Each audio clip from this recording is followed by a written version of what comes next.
Newcastle just replaced a legend with a man half the fan base can't even pronounce. And honestly, I think it's genius. Eddie Howe is gone.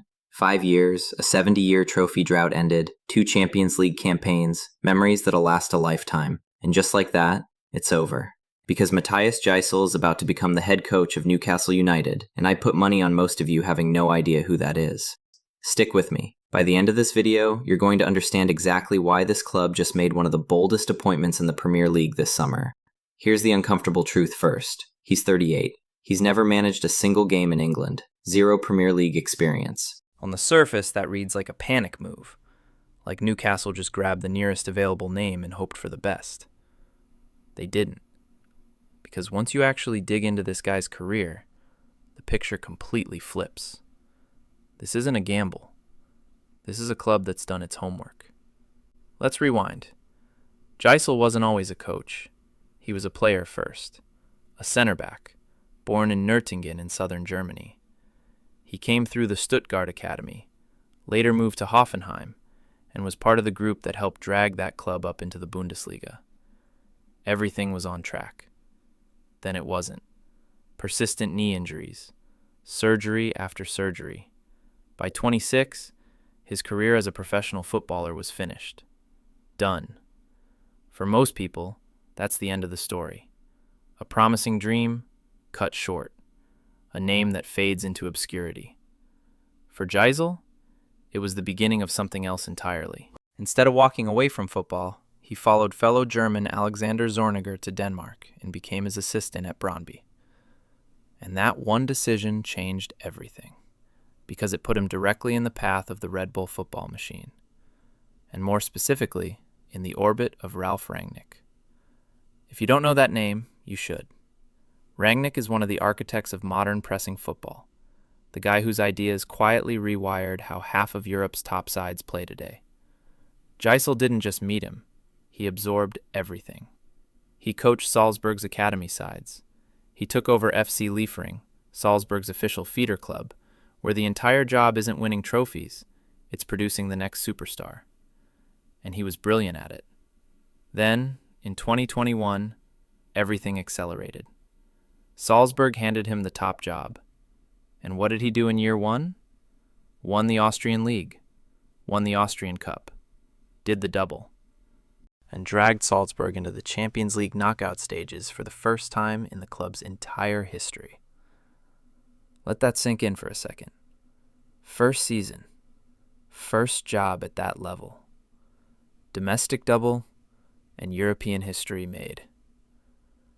So naturally, the big money came calling. Saudi Arabia's Al-Ahli, a club owned by the same people who own Newcastle, the public investment fund, snapped him up. And a lot of people wrote that off as a step down, a payday, a manager cashing in. Wrong again. Because at Al-Ahli, Jaissle wasn't coaching kids anymore. He was managing a dressing room of established internationals, big names, bigger egos. And he thrived. Saudi Super Cup in 2025. AFC Champions League that same year. Then he defended it in 2026. Back-to-back continental titles, at 38 years old, with a completely different kind of pressure on his shoulders. So now ask yourself, does this really sound like a gamble to you? Here's what actually matters for us.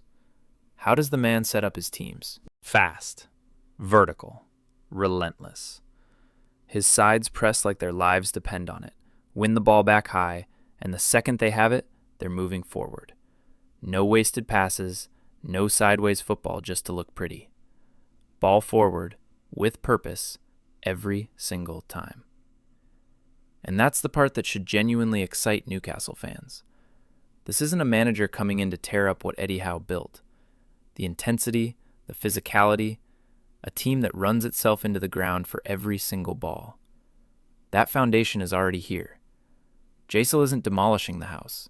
He's renovating it. And with this club leaning harder into youth this summer, that's exactly where he's strongest. This is a man who spent his whole career turning academy kids into first-team players. Bamba, Stur, Toure. Names you're about to hear a lot more of. And maybe, just maybe, it's enough to convince players like Lewis Hall and Tino Livramento that their future is actually here, on Tyneside. Now, I'm not going to sit here and pretend there's no risk. He's never dealt with a Premier League winner, never faced this level of weekly scrutiny, never walked into a stadium of 52,000 people demanding results now.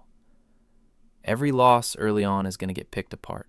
Every single decision questioned by people who didn't know his name 3 weeks ago. But was this ever meant to be the safe pick? No. Was it the obvious one? Not even close. This club is trying to build something that actually lasts.